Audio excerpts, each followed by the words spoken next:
მოგესალმებით. ეთერშია საინფორმაციო პროგრამა ფაქტი. დღის სიახლეებს გიორგი დოლიძე გაგაცნობთ.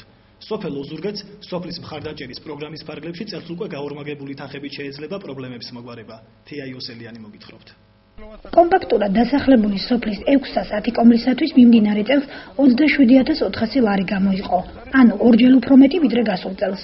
როგორც ტერიტორიული ერთეულის რწმუნებული აცხადებს, მუნიციპალიტეტის მიერ დაკომპლექტებული მობილური ჯგუფების მიერ ერთ დღეში გამოკითხული 13 უბნის 400-მდე ოჯახის მიერ გამოკვეთილი პრობლემების საერთო ჩამონათვალიდან რამდენიმე პრიორიტეტი უკვე გამოარჩიეს და პროგრამის ფარგლებში ჩასატარებელი სამუშაოებისათვის მზადებად დაწყებულია. ის 27400 ლარი, რომელიც დაგეგმილია წელს უნდა გაკეთდეს მოსახლეობისათვის ეს სასიკეთო საქმეები, აბსოლუტურად ყველაფერი დასტურით დგინდება ჩვენი მოსახლეობისგან.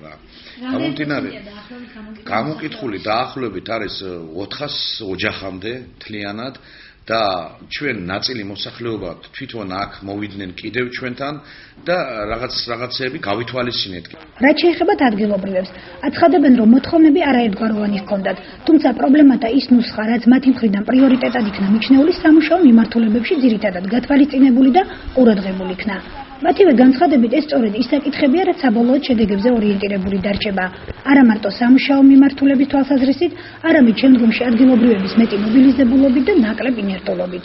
ჩემზე უკეთესად მგონი სოფლის მდგომარეობა არავინ არ იცის, იმიტომ ყველა დღიურობაში ვხედავ სოფელს.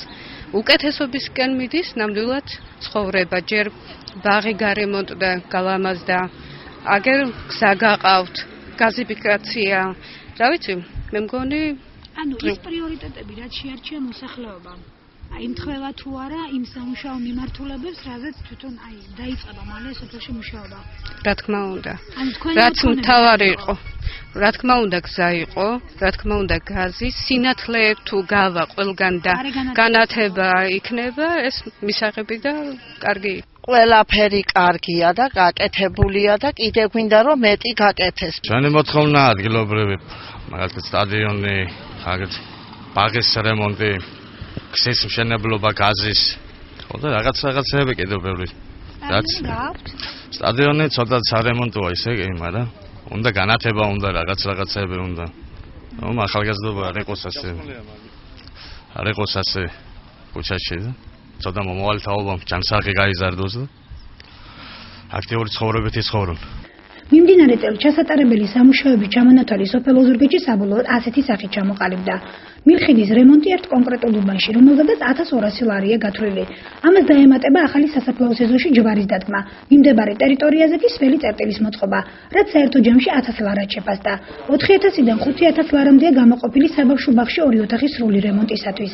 600 ლარს კი საყანე ფართობის შესაღობად გახარჯავენ. დარჩენილი თანხიდან 3500 ლარი ახალი მოსაცდელის დადგმისათვის გაიხარჯება. გარეთ განათების 40 ნათური შეძენა დამონტაჟებისათვის კი 8000 ლარი.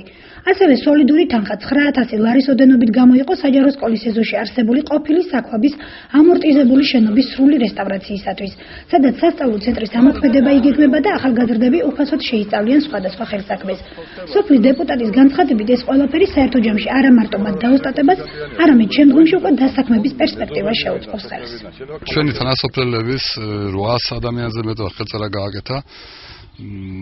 ესე მოთხოვნა იყო სოფლის ტექნიკის შემსწავლელის სახლის გაკეთება სკოლის ბაზაზე.